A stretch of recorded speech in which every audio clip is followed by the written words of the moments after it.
Ang basurang itinapon ko. Naparito ako dahil gusto kong makita kung sinong tanga ang pupulot nito. Is greater than naparito ako dahil naku curious ako kung sinong kulang palad na lalaki ang pupulot sa basurang itinapon ko. Bridal suite ng isang marangyang hotel, si Marco Sandoval, ang dati niyang asawa, ay padabok na nagagis ng isang business card sa harap ni Sofia at mapang-asar ng umisi. Ako si Marco Sandoval, ang presidente ng isang kilalang construction company. Sa tingin mo ba, isang hamak na mananahilang na tulad mo ay may laban sa akin, pati ang kabit niya ay humalahak sa tabi. Sofia, di ba't matandang walang trabaho, raw ang bago mong asawa, nakakaawa ka naman. Kaya naparito kami para mag-abot man lang abuloy. Ngunit sa sandaling iyon, isang lalaki ang tahimik na lumapit, ang bagong asawa ni Sofia. Nag-abot siya ng isang business card kay Marco. Isang business card lang. Nang makita ito ni Marco, namutla ang kanyang mukha. Ang bibig niyang kanina lang ay tawang-tawa ay natikom at hindi na makapagsalita. Ano nga ba ang nakasulat sa business card na iyon? Bago magsimula ang kuwento, paki-like at subscribe po. Naway mapunong kaligayahan ang inyong kinaroroonan. Ngayon, simulan na natin ang kuwento. Ang pintong bridal suite sa isa sa mga pinakamagarang hotel sa Maynila ay bumukas ng malakas. Pumasok ang dating asawa ni Sofia na si Marco, na 7 taon na niyang hiwalay, na may aroganteng ekspresyon. Aba, Sofia Reyes, tagal nating dinagita. Buti na lang nakita kita diyan sa sulok, kung hindi baka nalakpasan pa kita. Grabe, mukhang pinagdaanan mo ang hirap ng buhay. Losyang na losyang ka na, sabi ni Marco habang nakapamulsa. Sa likod niya ay pumasok ang kasalukuyan niyang asawa na si Katrina, bitbit ang isang designer handbag. Si Sofia, na nasa huling bahagi ng kanyang 40s, ay nakaupo sa harap ng salamin, suot ang isang puting-puting wedding gown. Sadyang inapakan ni Katrina ang laylayan ng bestida ni Sofia gamit ang takong ng kanyang sapatos at ngumisi. Ay, naku, pasensya na hindi ko nakita. May nakakalat pala sa sahig. Sorry talaga, ate. Teka, bakit ba naman kasi ganito kahaba yung bestida mo nakakalat sa sahig? Hindi ko tuloy napansin na natatapakan ko na pala na dumihan tuloy ang sapatos ko. Sabi ni Katrina habang nagpipigil ng tawa. Ang personal assistant ni Sofia, si Ms. Cruz, ay mabilis na kinuha ang kanyang radyo. Tatawag na po ba akong security, ma'am? Palalabasin ko na po sila ngayon din. Bulong ni Ms. Cruz. Itinaas ni Sofia ang kanyang kamay para pigilan ito. Tiningnan ni Marco ang paligid ng suite at humalahak. Hoy, Sofia, nabalitaan ko sa buong barangay na mag-asawa ka raw ulit sa edad mong yan. Congratulations. Mukhang tinamaan ka ng matinding pag-ibig. Sabi ni Marco habang nakataas ang baba. Pero teka, may narinig akong nakakagulat na tsismis. Yung pakakasalan mo raw ay isang pulubing baon sa utang at walang-wala kahit isang kusing? Tama ba ako? Dahil ba wala ka nang mahanap na matinong lalaki kaya pinatos mo na lang ang ganyang klaseng tao? Tuska, nakakaawa ka talaga. Tanong ni Marco na may peg-insulto. Lumapit si Katrina kay Sofia at tiningnan ang bestida mula ulo hanggang paa. Diyos ko, ang baduy naman ng bestida mo. Saang baul mo to nakuha? Sobrang luma na, hindi ko kayang tingnan. Ganyan ka na ba talaga kapulubi? Wala ka man lang pambayad para umupang ng bagong bestida kaya basahan na lang ang pinulot mo. Kawawa ka naman. Sabi ni Katrina habang tinuturo ang bestida. Si Sofia ay tahimik na nagayos ng kanyang makeup sa salamin. Kinuha ni Marco ang kanyang card case mula sa bulsa at naglabas ng isang business card. Sofia, makinig kang mabuti. May isang bagay lang talaga akong gustong malaman kaya ako naparito. Itinuloy ni Marco ang pagsasalita habang hawak ang card. Sino kayang tanga ang pupulot sa basurang itinapon ko 7 taon na ang nakalipas? Yun ang pinagtataka ko. Hindi ako makapaniwala na may ganon kabobong lalaki sa mundo. Nakakatawa, di ba? Nugumiti si Marco at padabog na inihagis ang business card sa glass table sa harap ni Sofia. Gumawa ito NG mahinang tunog. Tingnan mo to. Presidente ako NG, isang respetadong construction company. Iba ang level natin. Yang lalaking pakakasalan mo ngayon, mayroon ba siyang ganito kahit isang piraso man lang? Ano bang trabaho ng hampas lupang yon? Ha? Sabi ni Marco habang tinatapik ang card. Naglagay si Katrina ng isang manipis na sobre sa tabi na card at nakibit balikat. Kahit paano, kasal mo naman, di ba? Nakakahiya naman kung darating kami na walang dala. Mabait kasi ang asawa ko, kaya sabi niya magbigay raw kami. O heto, 1,000 yan. Pambili mo man lang ng kape sa vending machine. Sa amin, kulang pa yan sa pamasahe, pero sayo, malaking pera na yan, di ba? Magtipid ka, ha? Sabi ni Katrina habang sinasadyang ipakita ang mamahalin niyang relo. Ay, teka, wala na pala kaming oras para sa ganito. May meeting pa kami sa isang napaka-importanteng investor. Isang taong kahit kailan ay hindi mo makikita sa buong buhay mo. Ang chairman ng Feridian Capital. Sabi ni Katrina habang tinitignan ang relo. Pumayag siyang mag-invest ng malaking halaga sa kumpanya namin. Siguradong daan-daang milyon. At kung maganda ang usapan, baka umabot pa ngang bilyon. Sofia, makaiba na talaga tayo ng mundo. Pakmamayabang ni Marco habang nakakbay kay Katrina. Manatili ka na lang diyan at magpakasal sa kapwa mo mahirap. Kami, pupunta na sa totoong nakpapatakbo ngang pera sa Pilipinas. Naintindihan mo, dapat mamuhay ang tao ayon sa kanyang antas. Sabi ni Marco na tumatango. Dahan-dahang lumingon si Sofia at tiningnan ng diretso si Marco. Kinuha ni Sofia ang business card sa mesa. Pinunit niya ito sa gitna. Ang piraso ng napunit na card ay nahulog mula sa kamay ni Sofia papunta sa basurahan. Nanigas ang mukha ni Marco at nanginig ang kanyang labi. Ano, Sofia, sira na ba ang ulo mo? Nababalif ka na ba? Pinunit mo ang business card ko. Nasa tamang pag-isip ka pa ba? Pasigaw na tanong ni Marco. Tumingin si Sofia kay Ms. Cruz at nginuso ang sobre. Ms. Cruz, pakitapon na rin po yang maruming sobre na yan. Hindi ko kayang makita kasama ng ibang gamit. Kalmadong sabi ni Sofia. Yumuko si Ms. Cruz at kinuha ang sobre. Inihagis niya ito sa basurahan. Nanlaki ang mata ni Katrina at napanganga. Hoy, teka nga. Minamaliit niyo ba kami? Ganyan ba ang trato niyo sa amin? Itinapon niyo sa basura ang perang binigay namin. Baliw na talaga ang babaeng to. Siga ni Katrina na halos lumabas na ang ukat sa leh. Nanginginig sa galit si Marco at humakbang pasulong. Hoy Sofia, wala ka na bang nakikita? Pinunit mo ang business card ko. Nakalimutan mo na ba kung sino ako?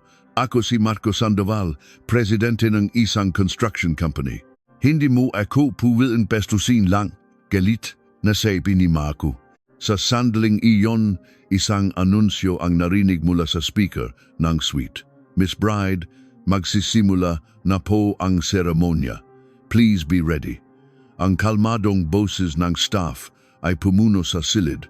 Tumayo si Sofia at marahang ipinagpag ang kanyang bestida. Inayos niya ang kanyang belo at huling tiningnan ang sarili sa salamin. Magara siyang naglakad papunta sa pinto. Binuksan ito ni Ms. Cruz para sa kanya. Nilagpasan ni Sofia, sina Marco at Katrina na parang hindi sila nakita. Napangiwi si Katrina at nag-cross arms. Ano yon? Pagkatapos na 7 taon na paghihirap niya, nabalif na yata talaga siya. Sino ba tayo sa akala niya para taasan niyang kilay? Wala namang pera pero ang taas ng pride, nakakainis, siga ni Katrina. Tinitigan ni Marco ang basurahan at kinagat ang labi. Nababalif na talaga siya. Wala na siyang kinikilala. Akala niya siguro ako pa rin yung dating Marco na sunod-sunuran sa kanya. Magkakamali siya. Ipapatikim ko sa kanya kung gaano kahirap ang maging pulubi. Sabi ni Marco habang sinusuklay ng kamay ang buhok. Hinawakan ni Katrina ang braso ni Marco. Hayaan mo na siya, mahal. Wala tayong oras para sa mga taong ganyan kababa ang antas. Kailangan na nating puntahan ang napaka-importanteng investor natin. Oras ay ginto. Bilisan na natin, 5 minutes na lang. Sabi ni Katrina habang muling tinitignan ang relo. Huminga ng malalim si Marco at tumango. Tama ka, isang karangalan na makaharap natin ang chairman ng Viridian Capital. Malaking problema kung mahuhuli tayo. Ang pinakamahalaga ngayon ay makuha ang loob niya. Tara na, kailangan nating mapirmahan ang kontratang nakakahalaga ng daan-daang milyon. Sabi ni Marco habang inaayos ang kanyang kurbata. Lumabas sila ng Schweiter at naktungo sa lobby. Naglakad sila papunta sa VIP lounge ng wedding hall. Tumingin si Katrina sa paligid at napangiwi. Mahal, tingnan mo ang lobby. Walang katao-tao. Nakakahiya kahit isang korona ng bulaklak man lang. Wala. Gaano ba sila kahirap para wala man lang kakilala? Kung ako yan, hindi ko kayang ilabas ang mukha ko sa hiya. Ang kapal talaga ng mukha niya. Sabi ni Katrina habang nanunukso. Tiningnan ni Marco ang reception table at yumiling. Kaya nga halatang halata na wala silang pera. Naalala mo ba noong kinasal tayo sa pinakamagarang hotel? Yung mabulaklak, abot mula dulo hanggang dulo ng lobby. Halos hindi na makalakat ang bisita sa dami. Naalala mo pa ba yung eksenang yon? Pagmamalaki ni Marco. Sumandal si Katrina sa braso ni Marco at bumulong. Siyempre naman mahal. Malinaw na malinaw pa sa alaala ko. Kabilang tayo sa alta sosyedad. Habang yung babaeng yon, habang buhay na magiging mahirap at mamumroblema sa pera, yan ang kapalaran niya. Nakakaawa ang buhay niya. Paano na kaya siya? Sabi ni Katrina habang nagpipigil ng tawa. Umupo sila sa isang mamahaling sofa sa entrance ng VIP lounge. Inilapag ni Marco ang kanyang briefcase sa hita at binuksan ito. Teka, hindi ito ang oras para mag-isip ng iba. Kailangan kong basahing muli ang mga dokumento. Napaka-importante nito para sa chairman ng Viridian Capital. Bawal makamali kahit isang salita. Sabi ni Marco habang nilalabas ang makapal na folder. 5 minuto ko lang tong ipapaliwanag at kahit gaano pa kahigpit ang chairman na yon, siguradong tatango siya at ilalabas agad ang pera. At pag nangyari yon, ang kumpanya nating lugmok sa utang ay biglang angat. Kapag pumasok na ang daan-daang milyong investment sa bank account natin, mabubuhay na tayo ng walang inaalala. Sabi ni Marco habang binabasa ang mapapel. Naglabas ng salamin si Katrina at nag-retouch ng lipstick. Tama ka, mahal. Diba't sabi nila, sobrang yaman daw ng chairman ng Viridian Capital. Siya ang pinakamayaman sa industriyang ito. Kapag nalaman niyang magaling ang kumpanya natin at matalino ka, siguradong mag-alok agad siya ng pera. Sabi ni Katrina, siyempre naman, ilang araw at gabi kong pinagpuyatan to. Kapag nakita niya itong perpektong proposal, siguradong magmamadali siyang ilabas ang wallet niya. Walang mali kahit isa, perpekto lahat. Sabi ni Marco, tinapik ni Katrina ang balikat ni Marco at tumawa. Ang talino talaga ng asawa ko. Pero teka, habang inisip ko si Sofia, natatawa talaga ako. Mag-asawa ulit siya sa isang matandang lalaki na hindi kayang buhayin ang sarili. Nabalitaan ko pa na nangungutang daw sa buong bayan yon at mas matanda pa raw sa iyo, nakakaloka. Sabi ni Katrina na pumapalakpak, kaya nga nagpa-background check. Ako, isang pulubing walang-wala kahit isang piso. Matanda na, pero walang pera. Madilim ang kinabukasan ng babaeng yon, sabi ni Marco. Bakit naman kasi sa dinami-dami ng lalaki, yung mas matanda at mas pobre pa sa kanya ang pinili niya? Ngayon, habang buhay niyang babayaran ang utang ng asawa niya habang nagpapakahirap sa pagtatrabaho sa isang karinderya. Nakakaawa, naiyak ako sa kunwari. sabi ni Katrina na napangiwi. Inunat ni Marco ang kanyang dibdib. Isang lalaking tulad ko na matagumpay sa negosyo, mayaman at gwapo, hinding-hindi na niya ulit makikita. Hindi niya alam kung gaano kadakila ang asawang pinakawalan niya. Tska, pagmamayabang ni Marco. Tama ka, mahal. Ikaw ang pinakamagaling at pinakamakisig sa buong mundo. Yung babaeng yon, siguradong iyak siya gabi-gabi at pagsisisihan na pinakawalan kaniya. Kapag nalaman niyang magiging bilyonaryo na tayo, hindi siya makatulog sa inggit. Hahaha, sabi ni Katrina habang kumakapit sa braso ni Marco. Nakatinginan sila at ngumiti ng may kasiyahan. Ang chandelier sa lobby ay nagbibigay ng morning na liwanag. Sina Marco at Katrina ay nakaupo sa sofa, sabik na naghihintay sa chairman ng Feridian Capital. 7 taon na ang nakalipas, isang gabi.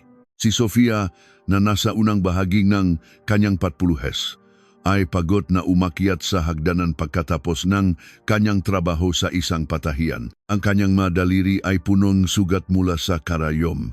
Huminto siya sa harap ng pinto ng kanilang maliit na inuupahang kwarto. Bago niya pihitin ang doorknob, may narinig siyang tawa ng isang babae mula sa loob. "Babe, ang sikip naman dito. Paano ka nakatira dito?" Ang boses ng babae ay lumabas sa siwang ng pinto. Natigilan ang kamay ni Sofia, dahan-dahan niyang binuksan ang pinto. Sa loob, nakaupo sina Marco at Katrina sa sofa, nagiinuman. Nanlaki ang mata ni Sofia at nanginik ang kanyang ngalabi. Nakita siya ni Marco at ibinaba ang baso. "Nandiyan ka na pala. Sakto ang dating mo," sabi ni Marco. Tiningnan ni Katrina si Sofia mula ulo hanggang paa at ngumisi. "Siya ba ang asawa mo, babe? Tingnan mo ang suot niya, parang pulubi," sabi ni Katrina. Nanigas si Sofia sa kinatatayuan niya. "Marco, anong ibig sabihin nito? Sino ang babaeng yan?" Nanginginig na tanong ni Sofia. Kinuha ni Marco ang isang sobremula sa kanyang bulsa at ibinato sa mukha ni Sofia. Dumaplis ito sa kanyang noo at nahulog sa sahig.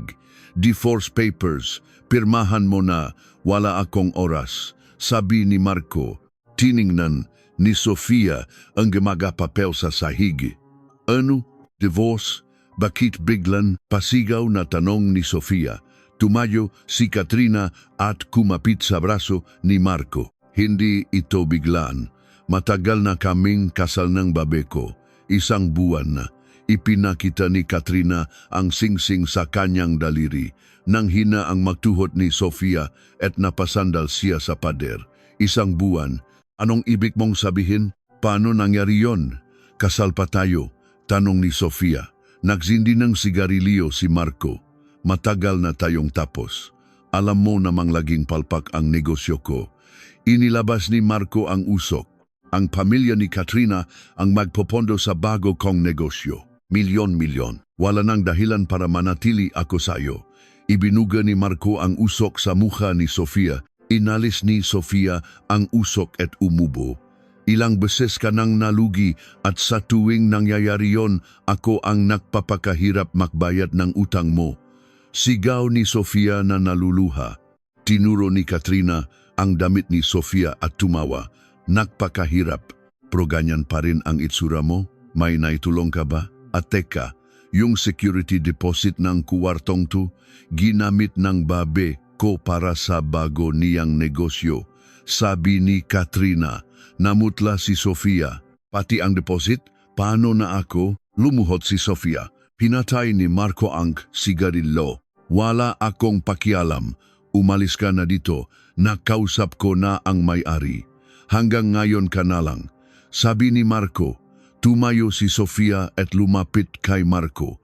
"Marco, parang awa mo na. Huwag mong gawin to. Ano bang nagawa kong mali?" Nagmamakaawang sabi ni Sofia habang hawak ang damit ni Marco.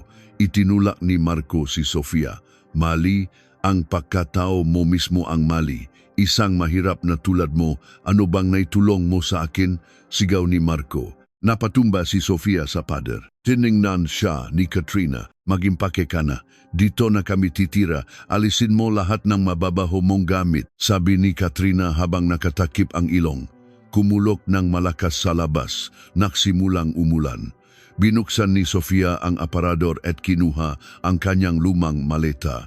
Inilagay niya ang ilang piraso ng damit. Sina Marco at Katrina ay nagpatuloy sa pag-inuman at pagtatawanan. Teka, Katrina, bukas, pumirma na tayo ng kontrata para sa bagong opisina sa BGC. Sabi ni Marco, sige babe, magbabago na ang buhay natin. Hinalikan ni Katrina si Marco sa piski. Isinara ni Sofia ang maleta at lumingon sa kanila. Tumulo ang luha mula sa kanyang nga mata. Marco, huling tanong. Seryoso ka ba talaga dito? Tanong ni Sofia. Itinaas ni Marco ang kanyang baso. Umalis ka na kung ayaw mong mabasa ng ulan. Ininom ni Marco ang alak. Dala ang maleta. Naglakad si Sofia papunta sa pinto. Huling beses siyang lumingon. Hindi siya pinansin ni na Marco at Katrina. Binuksan ni Sofia ang pinto at lumabas. Hating gabi na at bumubuhos ang malakas na ulan. Walang payong. Naglakad si Sofia sa ulan. Dala ang kanyang maleta. Ang tubig-ulan ay dumaloy sa kanyang buhok at mukha. Ang baha sa eskinita ay abot na hanggang tuhod. Nagpatuloy siya sa paglakad. Isang bulong ang lumabas sa kanyang bibig. Bakit ko ba ginawa yon? Sana nakinig na lang ako kay Papa. Sabi ni Sofia sa sarili. Ay tinakwil niya ang pagiging anak ng chairman ng Reyes Corporation para kay Marco. Naalala niya ang sinabing ng kanyang ama. Sofia, hindi siya para sa iyo. Magsisisi ka. Ang boses ng kanyang ama ay umaling-aungaw sa gitna ng ulan. Napaupo si Sofia at humagulgol.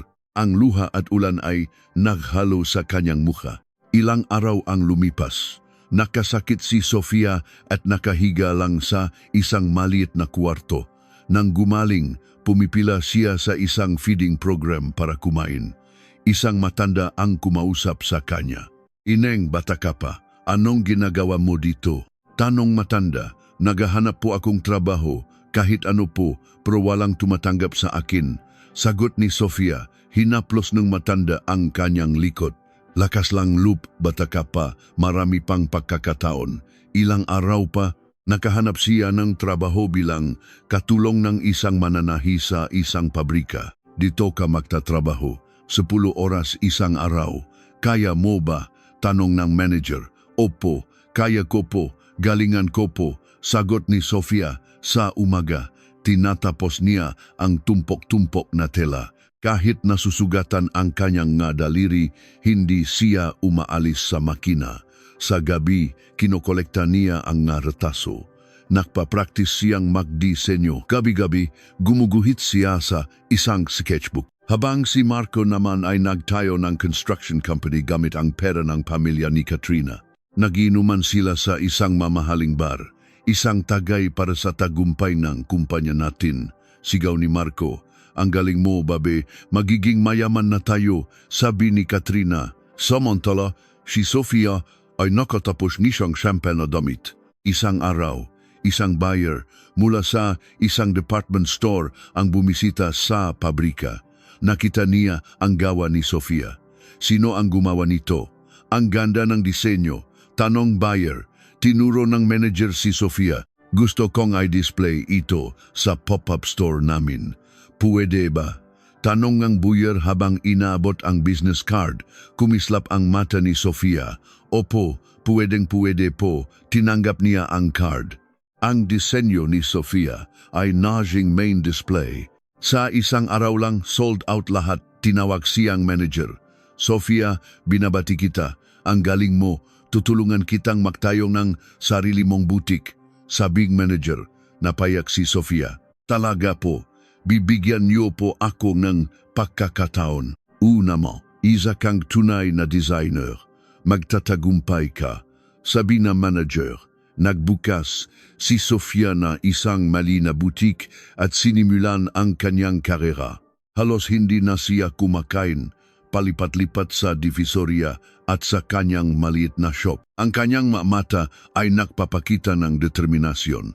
Dahan-dahan siyang bumabangon. Makalipas ang 3 taon, inilunsad ni Sofia ang kanyang high-end couture brand na Solana by Sofia Reyes sa isang maliit na butik sa Makati. Isang editor ng isang fashion magazine ang bumisita sa kanya. Miss Sofia Reyes, gusto ka naming maging cover model para sa issue ngayong buwan. Cover? Ako po? Gulat na tanong ni Sofia. Opo, ang kwento ng tagumpay niyo ay kahanga-hanga. Mula sa wala, narating niyo ito, magiging inspirasyon kayo sa marami. Sabing editor. Pumayak si Sofia. Ilang araw pa, lumabas ang magazine. Isang kopya ang napunta sa opisina ng chairman ng Reyes Corporation. Chairman, heto po ang bagong issue ng magazine, sabi ng sekretarya. Isinuot ni Don Ricardo Reyes ang kanyang salamin at tiningnan ang cover. Nandun ang larawan ni Sofia. Nanginginig ang kamay ni Don Ricardo. Sofia, anak ko, ikinulong niya ang magazine sa kanyang dibdib. Binasa niya ang artikulo tungkol sa pagbangon ni Sofia. Tumulo ang luha sa kanyang nga mata. Ihanda ang sasakyan ngayon din. Pupunta tayo sa Solana. Utos ni Don Ricardo. 1 oras pa, 3 itim na Mercedes-Benz ang huminto sa harap ng butik ni Sofia. Pumasok si Don Ricardo. Natigilan si Sofia. Sofia, nanginginig na sabi ni Don Ricardo, Papa. Naiyak na sagot ni Sofia. Hinawakan ni Don Ricardo ang kamay ni Sofia. Puno itong kalyo. Gaano ka nahirap, anak? Patawarin mo ako. Sabi ni Don Ricardo. Umiling si Sofia. Hindi po, Papa. Ako po ang may kasalanan. Hindi po ako nakinig sa inyo. Niyakap ni Don Ricardo si Sofia. Tapos na ang lahat. Ako na ang bahala. Magsimula tayo ulit. 1 linggo pa. Ipinatawag ni Sofia sa opisina. Sofia, heto ang mga dokumento para ibalik ka bilang tagapakmanan ng korporasyon. Pirmahan mo, sabi ni Don Ricardo. Umiling si Sofia. Papa, hindi pa po ako handa. Nagsisimula pa lang ang Solana. Handa ka na. Sino pa ba ang ginakaranas na ganitong ipagibanggong? Sabi ni Don Ricardo. Mag-invest ang korporasyon ng 5 bilyong piso sa Solana. Magtatayo tayo ng 7 palapak na flagship store sa BGC. Ipinakita ni Don Ricardo ang plano. Nanlaki ang mata ni Sofia. 5 bilyon. Papa, sobrang laki po niyan. Hindi, para yan sa brand ng anak ko. Gagawin nating number 1 ang Solana. Pumirma si Sofia. Salamat po, Papa. Hindi ko po kayo bibiguin. 2 buwan pa, sa anniversary party ng Reyes Corporation, ipinakilala ni Don Ricardo si Sofia sa lahat. Ito si David Consunji, ang CEO ng Veridian Capital, isa sa mga pangunahing partner natin. Sabi ni Don Ricardo, nice to meet you. David Consunji. Inabot ni David ang kanyang card. Sofia Reyes, designer ng Solana. Nice to meet you too. Ngumiti si Sofia. Miss Reyes, nabasa ko po ang artikulo tungkol sa inyo. Kahanga-hanga po ang inyong determinasyon, sabi ni David. Actually, tinatago ko po ang kopya ng article ninyo. Malaki po kayong inspirasyon sa akin. Talaga po, maraming salamat. Magtatayo kami ng fashion fund kasama si Mr. Consunji. Magiging madalas kayong makikita. Sabi ni Don Ricardo. Mula noon, naging business partners sila. Isang gabi, habang nag-overtime si Sofia, may kumatok. Pumasok si David na may dalang pagkain. Miss Reyes, kumain na po ba kayo? Tanong ni David. Ay, 10 PM na pala. Bakit po hindi pa kayo umuwi, Mr. Consunji? Nabalitaan ko pong nag-overtime kayo. Baka malungkot kayong kumain mag-isa. Inilabas ni David ang pagkain. Paborito niyo pong pasta, di ba? Ngumiti si David. Paano niyo po nalaman? Nabanggit niyo po sa meeting. Naalala ko po lahat, sabi ni David. Dahan-dahang nahulog ang loob ni Sofia sa kabaitan ni David. Samantala, ang construction company ni Marco ay nalulugi. Ano to? Nalugi ang resort project? Siga ni Marco sa opisina. Mahal, nagkamali yata ako ng kalkula. Nanginginig na sabi ni Katrina, nakamali, daan-daang milyon ang nawala, tapos nakamali lang, lahat ng bangko ayaw na magpautang, malulugi na tayo. Sabi ni Marco, mahal, nandiyan ang Feridian Capital. Humingi tayo ng tulong sa CEO nila. Sabi ni Katrina, tama, siya ang pinakamalaking investor sa bansa. Kailangan nating makuha ang investment niya. Mula kinabukasan, araw-araw nang nag-abang si Marco sa lobby ng Feridian Capital. Ano po ang kailangan nila? Tanong ng sekretarya. Ako si Marco Sandoval, presidente ng Sandoval Construction. Kailangan kong makausap si Mr. Consunji. Investment proposal po? Pakiiwan na lang po ang dokumento. Kailan po kaya ako makakatanggap ng tawag? Minimum of 2 weeks po ang review. Ang nga papeles ni Marco ay napunta sa mesa ni David. Nakita niya ang pangalan ni Marco. Ito ang dating asawa ni Miss Sofia. Sabi ni David sa sekretarya. Opo, sir. Inilagay ni David ang mapapeles sa paper shredder. Imbestigahan niyo ang kumpanyang yan. Hanapin niyo lahat ng kahinaan. Utos ni David, 1 buwan bago ang kasal. Nag-usap sina Sofia at David. Sofia, gusto mo bang simple lang ang kasal natin? Tanong ni David. Yan din ang gusto ko. Kung ganon, ilan lang ang imbitado at mahigpit ang security. Okay lang ba? Naman. Ikaw lang. Sapat na. Ang mga mata ni David ay panandaliang dumilim. Paano kung dumating ang dati mong asawa? Si Marco, malabong mangyari yon. Wala na siyang pakialam sa akin. Sabi ni Sofia, ngumiti si David. Sa tingin ko, iba ang mangyayari. Ilang araw pa, sa isang inuman, isang empleyado ni David ang nakasama ni Marco. Sir Marco, kamusta na po ang kumpanya? Malabo na, hinihintay ko ang tawag mula sa Feridian Capital. Teka sir, narinig nyo na po ba? Mag-asawa na raw ulit si Miss Sofia Reyes. Ano? Si Sofia mag-asawa? Opo, pero mukhang hindi maganda ang napili niya. Anong ibig mong sabihin? Sabi-sabi, matanda na raw at baon sa utang. Walang trabaho. Ha ha ha, sabi ko na nga ba, hindi na siya makakahanap ng lalaking tulad ko. Pumunta si Marco sa isang private investigator. Imbestigahan mo ang mapapangasawa ng babaeng to, si Sofia Reyes. Lahat-lahat, ilang araw pa, nalaman ng team ni David ang kilos ni Marco. Magaling magpakalat tayo ng impormasyon na gusto niya. Isang matandang baon sa utang, utos ni David. Ilang araw pa, tumawag ang investigator kay Marco. Sir Marco, tapos na po ang investigasyon. Ibinigay niya ang isang folder. Edad, 58. Mas matanda ng 10 taon kay Sofia. Trabaho, wala. Utang, 25 milyon. Hahaha, isang pulubi. Tumawa si Marco. Ipinakita niya ito kay Katrina. Tingnan mo, mahal. 58 na, walang trabaho. May utang na 25 milyon, kawawang Sofia. Tumawa si Katrina. Sa sandaling iyon, tumunog ang telepono ni Marco. Hello, Mr. Marco Sandoval. Mula po ito sa opisina NG Feridian Capital. Opo, ako nga po. Si Mr. Consunji po ay magbibigay sa inyo NG 5 minutong meeting ngayong weekend. Talaga po? Saan po? Kailan? Ngayong Sabado po. Tanghali sa lobbying Grand Hotel Wedding Hall. Grand Hotel. Sige po, pupunta ako. Niyakap ni Marco si Katrina. Mahal, ito na ang pagkakataon natin. Teka, mahal. Di ba't kasal ni Sofia sa araf na yon, sa hotel na yon? Hahaha, perpekto. Makukuha natin ang investment at pagtatawanan pa natin ang kawa-awang kasal niya. Gabi-gabi, pinakplanuhan nila ang lahat. Ipinatawag ni Don Ricardo ang kanyang security team. Nagutos si David sa kanyang matauhan. Inihanda ang lahat ng bitag.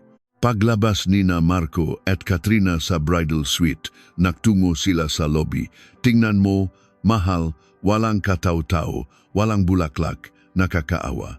Sabi ni Marco, umupo sila sa VIP lounge. Malapit na dumating si Mr. Consunji. Sabi ni Marco, sa sandaling iyon, 3 itim na maybach ang huminto sa harap ng hotel. Bumaba si Don Ricardo Reyes kasama ang napakaraming bodyguard. Lahat ng tao sa lobby ay napatingin. Sino yan? Baka siya ang totoong may-ari ng Viridian Capital. Sabi ni Marco, tumakbo sila palapit. Hinarang sila ng nga bodyguard. Palabasin niyo ako. Kailangan kong makausap ang chairman. Sigaw ni Marco. Lumapit si Marco at yumuko. Chairman, pakiusap po. Tingnan niyo lang po itong proposal ko. Nakmakaawa siya. Tiningnan siya ni Don Ricardo na parang isang insekto.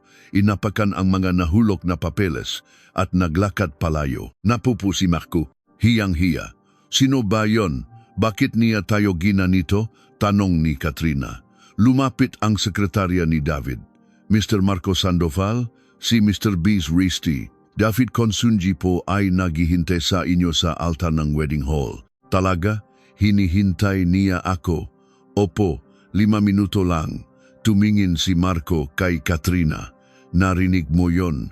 Hinihintay niya ako. Hindi pala konektado. Yung matandang, yon sa Viridian Capital. Tara na, tumakbo sila papasok ng wedding hall. Hoy, lalaki! Nasaan si Mr. David Consunji? Sigaw ni Marco sa likod ng lalaking nakatayo sa altar. Bago mo siya makita, ipapaalala ko lang sayo, may utang kang 25 milyon, di ba? Pangaasar ni Marco, 58 anyos na, walang trabaho, nag-asawa pa. Kawawang Sofia, humalakak si Katrina. Dahan-dahang lumingon ang lalaki, ang mukha niya ay lumabas sa ilaw. Isang gwapong lalaki na nasa 30s. Si David Consunji, ang CEO ng Viridian Capital. Nanlaki ang mata ni Marco. Mr. Consunji, nahulog ang hawak niyang folder, namutla ang kanyang mukha. Hoy, ano ba yan, mahal? Bakit ang bata niyan? 58 ba yan? Bulong ni Katrina. Lumapit si Katrina kay David. Mister, nasaan si Mr. Consunji? Ang chip naman ng SWAT mo sa divisoria mo ba nabili? Ikaw yung baon sa utang, diba? Sinugot ni Marco si Katrina. Tumahimik ka. Siya, si Mr. Consa, Adaba, David Consunji, ang CEO ng Viridian Capital. Namilog ang mata ni Katrina. Ano? Hindi. Hindi yung pulubi. Hindi. Siya yon. Sa sandaling iyon, tumuktok ang musika. Bumukas ang pinto. Pumasok si Sofia. Hawak ang kamay ng kanyang ama. Si Don Ricardo Reyes, ang chairman ng Reyes Corporation. Napaupo si Marco, ang chairman, tatay ni Sofia. Mahal, yung matanda sa lobby, siya ang chairman ng Reyes Corp. O, nilapitan natin siya, tapos na tayo. Ni Yakap, ni David, si Sofia sa altar. Tumingin si David kay Marco. Ang mga pinto ng hall ay nagsara at naglock. Pumasok ang mga bodyguard at pumalibo. Bumaba sina Sofia at David mula sa altar at tumayo sa harap nila. Marco, naalala mo ba ang sinabi mo? Sino ang pupulot sa basurang itinapon ko? Sabi ni Sofia. Inabot ni David ang kanyang business card kay Marco. Nakasulat, David Consunji, CEO, Viridian Capital. Mr. Consunji, asawa ni Sofia. Napaluhod si Marco. Patawad po, hindi ko po alam. Patawad po, nagkamali po kami, umiyak na sabi ni Katrina. Inihagis ng sekretarya ni David ang mga dokumento sa harap nila. Ito ang mga libro ng kumpanya namin. Paano nyo nakuha to? Mula ngayon, lahat ng bangko na partner ng Viridian Capital at Reyes Corp ay hihinto sa pagproseso ng maseke ng Sandoval Construction. Sabi ni David, ano ibig sabihin? Bankrupt na ang kumpanya nyo. Lumuhod si Katrina at niyakap ang bestida ni Sofia. Ate Sofia, parang awa mo na, tulungan mo kami. Tinanggal ni Sofia ang kamay niya. Naalala mo ba ang gabing umulan? Tinanggal mo ang lahat sa akin. Tinawag mo akong basura. Pinaktawanan mo ako. Patawad po, patawad at ikaw, Marco. Lumingon si Sofia. Itinapon mo ang business card mo sa harap ko. Ngayon, isang business card lang ang nagpabagsak sa inyo. Sofia, patawad. Naging mag-asawa tayo. Nagwala si Marco at sinisi si Katrina. Kasalanan mo too. Ikaw ang nagpumilit sa resort project. Nagsabunutan sila at nagaway sa sahig ng Marangyang Hall. Sumanya si David. Papasukin na ang mapulis. Pumasok ang mga operatiba ng NBI. Marco Sandoval, inaaresto ka namin para sa economic sabotage. Ipinosa siya, hindi, wala kong kasalanan. Ako, bakit pati ako, accomplice ka, kinaladkad sila palabas. Sofia, patawad, sigaw ni Marco, niyakap ni David si Sofia. Pumunta na kayo sa korte. Dung kayo nababagay. Isang linggo pa, sa balita, Sandoval Construction, bangkarote. Sa kulungan, nanonood ng TV si Marco. Reyes Corporation, may bago ng vice chairwoman. Ang sikat na designer na si Sofia Reyes. Napayak si Marco. Itinapon ko ang lahat. Ilang buwan pa, sa isang board meeting, plano kong dalhin ang Solana sa Paris Fashion Week, sabi ni Sofia. Magaling. Buong suporta energi kumpanya, sabi ni Don Ricardo. 6 na buwan pa. Sa Hardin Nega Mansion, Nega Reyes. Nagdadala ng almusal si David para kay Sofia na nagdo-drawing. Ang ganda ng ginagawa mo. Lahat ay sining. Sabi ni David, ikaw ang nagbigay ng kulay sa buhay ko. Sagot ni Sofia, 1 buwan pa, inilunsad ang Reyes Hope Foundation. Nagsalita si Sofia sa harap ng daan-daang tao. Ang makamay na ito, ipinakita niya ang kanyang makalyo ay simbolo nga aking pinagmulan. 7 taon na ang nakalipas, pinalayas ako sa kalye na walang-wala, pero hindi ako sumuko. Ang foundation na ito, na may pondong 5 bilyong piso, ay para sa mataong tulad ko nun. Huwag kayong susuko, nagpalakpakan ang lahat. Niyakap siyang kanyang ama at asawa. Ang kanyang tagumpay ay naging inspirasyon sa buong bansa. Makalipas ang ilang buwan, sa Paris Fashion Week, ang Solana by Sofia Reyes ang naging opening show, isang malaking tagumpay. Pagkatapos ng show, niyakap niya si David. Nagawa natin, ikaw ang gumawa nito, mahal, sabi ni David. Bumalik sila sa Pilipinas, naglalakad sa hardin habang papalubog ang araw. Salamat sa iyo, hindi ko ito magagawa kung wala ka, sabi ni Sofia. Ako ang masuwerteng nakilala ka, sagot ni David. Ang babaeng dating ay tinapon sa kalye ay isa na yung iginagalang na designer. May mapagmahal na asawa at nagbibigay pag-asa sa iba. Ang kanyang paghihiganti ay hindi lang pagbagsak ng kanyang mga kaaway, kundi ang pag-angat ng kanyang sarili sa pinakamataas na antas. Ang kwento ni Sofia ay isang perpektong tagumpay. Kung dumadaan ka sa hirap ngayon, tandaan mo ang kwento ni Sofia. Huwag sumuko. Ang bawat pagsubok ay hagdanan patungo sa tagumpay. Kung nakarating ka sa dulo ng kwentong ito, mag-iwan ka ng komento na narinig ko ang lahat.